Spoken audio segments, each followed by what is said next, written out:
আলোচনা রাখবেন বিশিষ্ট ইসলামী চিন্তাবিদ, আন্তর্জাতিক খ্যাতি মুফাসসির কুরআন হাফেজ হযরত মাওলানা গোলাম মুস্তাফা। আমি হযরতকে কোরআন ও হাদিস থেকে তার মূল্যবান ওয়াজ ফরমানোর জন্য সবিনয় অনুরোধ জানাচ্ছি।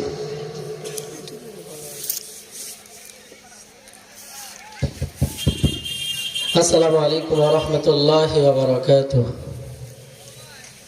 إن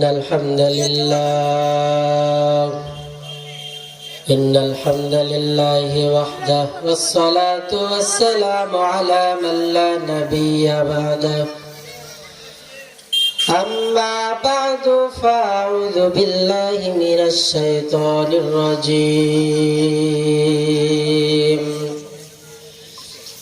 بسم الله الرحمن الرحيم.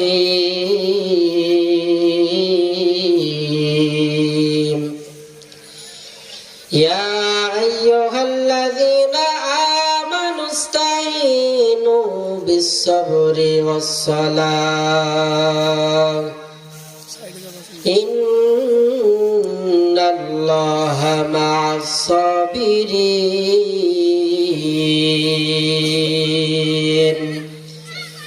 وقال النبي صلى الله عليه وسلم الصلاة معراج المؤمن أو كما قال النبي عليه الصلاة والسلام. ميدوره مجبوره أي سيد عالم. ميدوره مجبوره أي سيد عالم. दीदार दिखा दे नहीं आवाज सुना दो. दीदार दिखा दे नहीं आवाज सुना दो. मैं सूरत यूसुफ को नहीं चाहने वाला. मैं कैसे के मानंद नहीं आशिक लैला. मैं आशिक मौला मेरा इश्क दवाना. ये जुमला जहां जिसके तजल्ली से उजाला. ये जुमला जहां जिसके तजल्ली से उजाला. ला इलाहा इल्लल्लाह. मोहब्बत जिक्र करी. ला इलाहा इल्लल्लाह. ला इलाहा इल्लल्लाह. ला इलाहा इल्लल्लाह. لا إله إلا الله. لا إله إلا الله. لا إله إلا الله. لا إله إلا الله. لا إله إلا الله মুহাম্মাদুর রাসূলুল্লাহ। আলহামদুলিল্লাহ। হাটগাড়ি মধ্যপাড়া জামে মসজিদ যুব সমাজ কর্তৃক আয়োজিত বিশাল এই ইসাল সব সভা আজ 9 ডিসেম্বর 2024 বরকতপূর্ণ এই মজলিসে কথা বলে যিনি আপনাদেরকে ধন্য করবেন হাফেজ কারি মাওলানা মুফতি আমিনুল ইসলাম যুক্তিবাদী ঢাকা। হুজুর ইতিমধ্যে এসে গিয়েছেন আলহামদুলিল্লাহ। ক্রমান্বয়ে সমস্ত আয়াতগণ আমাদের মাঝে চলে আসবেন ইনশাআল্লাহ। আমি কোরআনুল কারীমের আয়াতের মধ্যে হতে একটি আয়াতে কারিমা তেলাওয়াত করেছি। আয়াত ও হাদিসকে সামনে রেখেই সময়ের সংক্ষিপ্ত পরিসরে কিছু কথা বলার চেষ্টা করব ইনশাআল্লাহ। যে আয়াতে কারিমা তেলাওয়াত করেছি, আয়াতের ভিতরে আল্লাহ পাক বর্ণনা করেন, ইয়া আইয়ুহাল্লাযীনা আমানু ইসতাঈনু বিস-সাবরি ওয়াস-সালাহ। ইয়া আইয়ুহাল্লাযীনা আমানু ও ঈমানদার, ইসতাঈনু বিস-সাবরি ওয়াস-সালাহ, তোমরা নামাজের মাধ্যমে আর ধৈর্যের মাধ্যমে আল্লাহ পাকের কাছে চাও, তাহলে চাইতে দেরি হবে, পাইতে দেরি হবে না। বড় দুঃখজনক হলেও সত্য, আজকে আমরা মুসলমান, আমাদের মধ্যে নামাজ নাই, ধৈর্যেরও খবর নাই। কথা বলেন ঠিক কিনা? নামাজ নেই আমাদের, অথচ আল্লাহ পাক রাসূল বলেছেন কাফেররা মুসলমানদের মধ্যে ব্যবধান হলো নামাজ। যে মুসলমান সে নামাজ আদায় করে, আর যে কাফের সে নামাজ তরক করে। আমার আপনার জিন্দেগি থেকে কত ওয়াক্ত নামাজ ছুটে গিয়েছে, এর কোনো হিসাব আছে? হিসাব নেই।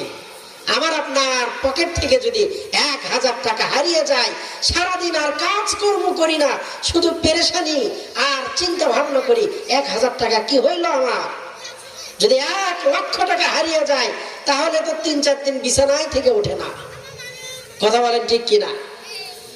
দুনিয়ার একটু ক্ষতির কারণে যদি আমার আপনার এই হালত হয়, আল্লাহ পাক রাসূল বর্ণনা করেন যে ব্যক্তির 1 ওয়াক্ত নামাজ ছুটে গেল, সে জাহান্নামের দিকে ধাবিত হয়ে গেল।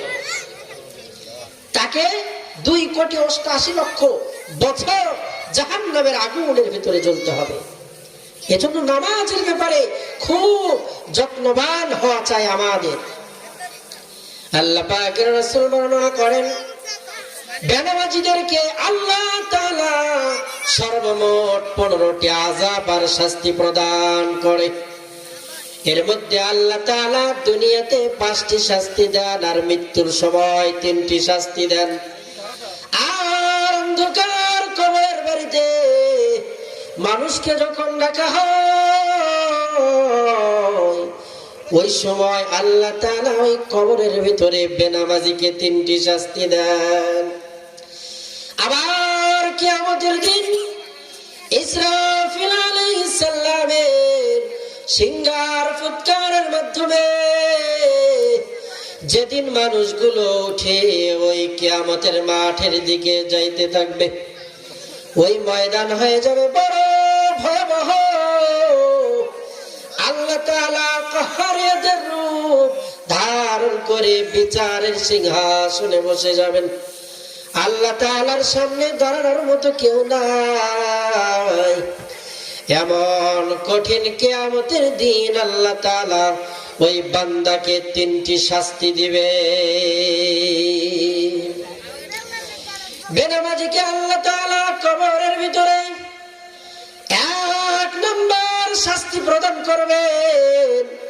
বেনামাজির কবরটাকে আল্লাহ তাআলা সংকীর্ণ করে দিবেন। কেমন সংকীর্ণ করে দিবেন জানেন? ওই কবরের 1 পাঁজরের মাটি আর 1 পাঁজরের সঙ্গে লেগে যাবে। মাঝখানে মানুষ যে থাকবে, যে লাশ থাকবে, ওই লাশটার একটা হাড় আর একটা হাড়ের ভেতরে প্রবেশ করবে। কবর বড় ভয়ানক জায়গা।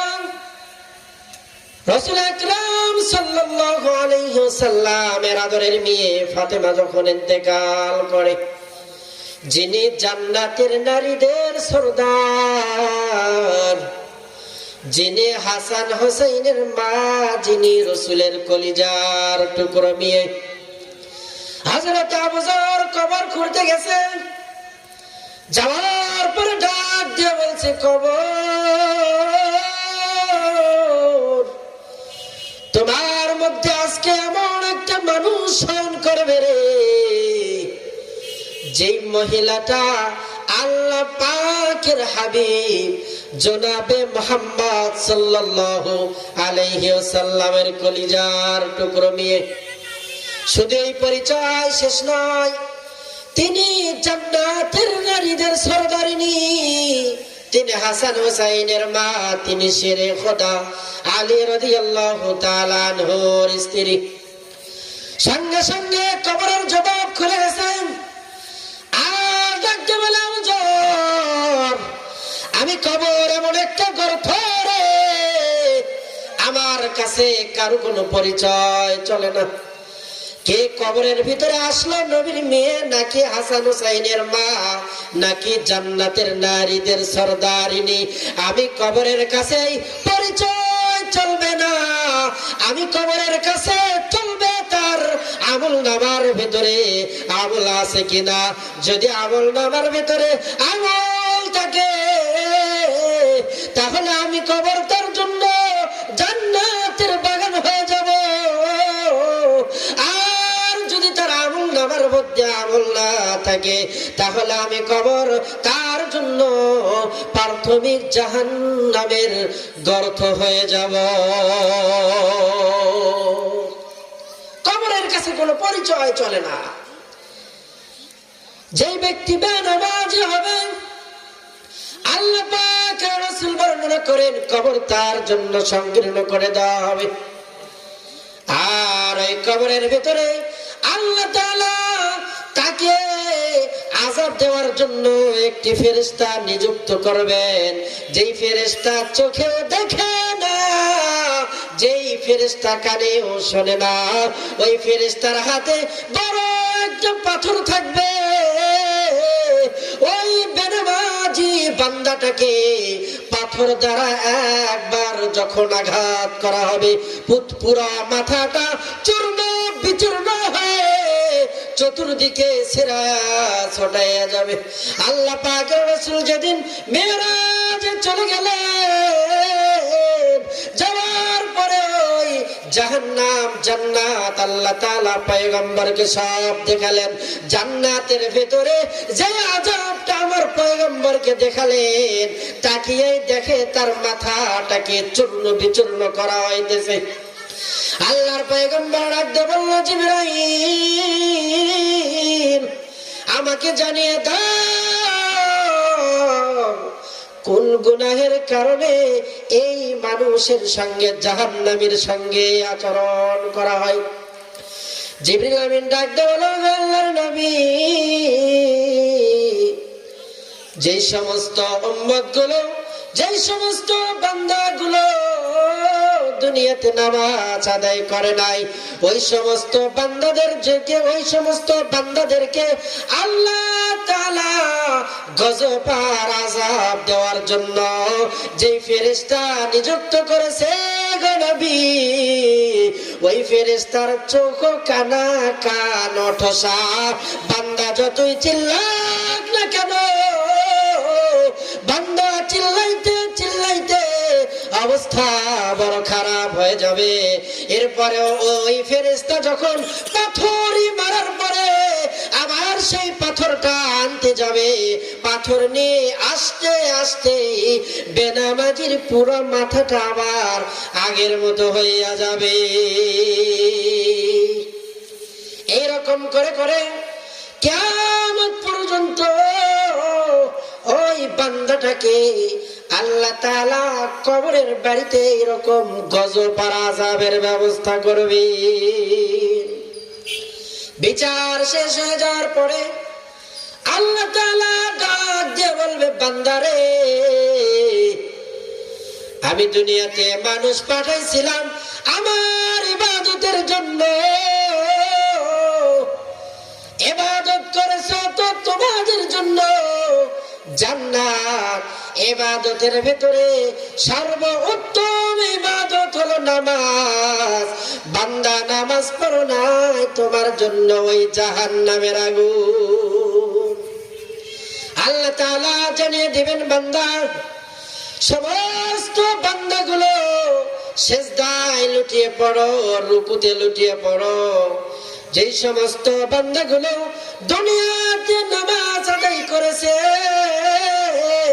আযান হয়ে যাওয়ার সঙ্গে সঙ্গে নিজেদেরকে মসজিদে শামিল করেছে, ওই সমস্ত বান্দা ব্যতীত আল্লাহ তাআলা কাহারিয়তের রূপ ধারণ করে বসে যাবেন, আল্লাহর সামনে রুকু দিতে পারবে না, আল্লাহর সামনে সিজদাও দিতে পারবে না।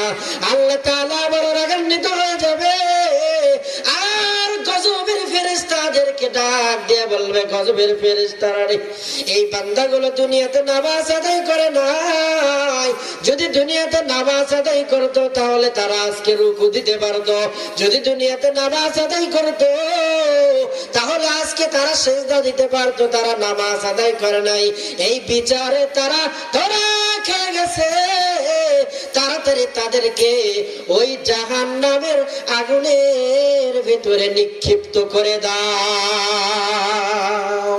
এজন্য নামাজ আদায় করতে হবে, নামাজ ছাড়া জান্নাতে যাওয়ার ভিন্ন কোনো রাস্তার পথ নেই, নামাজ ছাড়া ভিন্ন কোনো রাস্তার পথ জান্নাতে যাওয়ার নেই। যে ব্যক্তি নামাজ আদায় করবে না,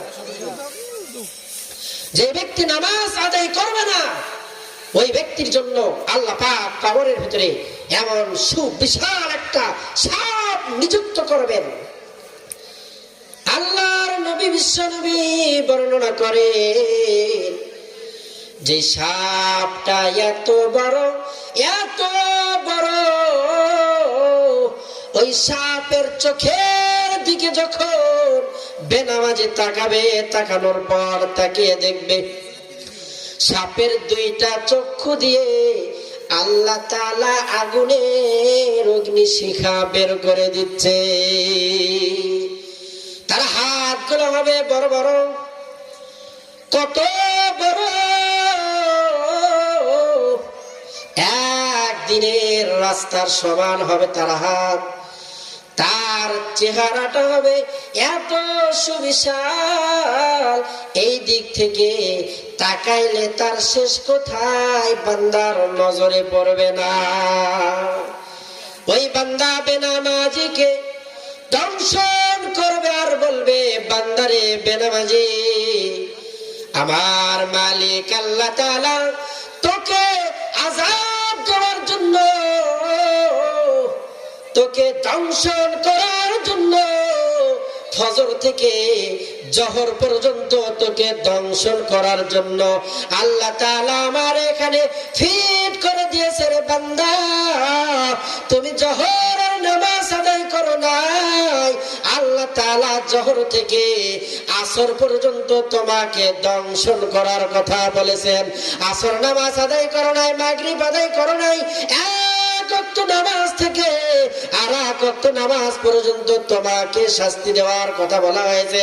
হাদিসের ভেতরে আসছে, এই সাপ যখন মানুষকে একটা বার দংশন করবে, সঙ্গে সঙ্গে জাহান্নামী 70 হাত মাটির নিচে চলে যাবে। আবার ওই সাপটি যখন দংশন করার পরে মাথাটা উপরের দিকে দিবে, গজবের ফেরেশতারা 70,000 ফিট নিচের গর্ত থেকে টান মেরে আবার বেনামাজিকে উঠাবে। উঠানোর পরে আল্লাহ তাআলা সাপকে আবার নির্দেশ করবে, আবার এই বেনামাজিটাকে শাস্তি দাও। সাপের জবান খুলে যাবে, ও দয়ার মালিক, কতদিন পর্যন্ত এই বান্দাটাকে আমি এই রকম ভাবে শাস্তি প্রদান করব? আল্লাহ তাআলা জানিয়ে দিবে, সাপ ওই বান্দা এত নিমুখারাম, আমি আল্লাহ তাআলা ওই বান্দার জন্য দুনিয়ার সবকিছু সৃষ্টি করেছিলাম আর বলে দিয়েছিলাম সব আমি বান্দার জন্য সৃষ্টি করেছি, আর আমার বান্দা তোমার আমার ইবাদতের জন্য সৃষ্টি করেছি। ওই বান্দাকে সাপ তুমি কিয়ামত পর্যন্ত দংশন করতেই থাকো, কোনো বিরতি নাই, কোনো বিরতি নাই। এজন্য নামাজের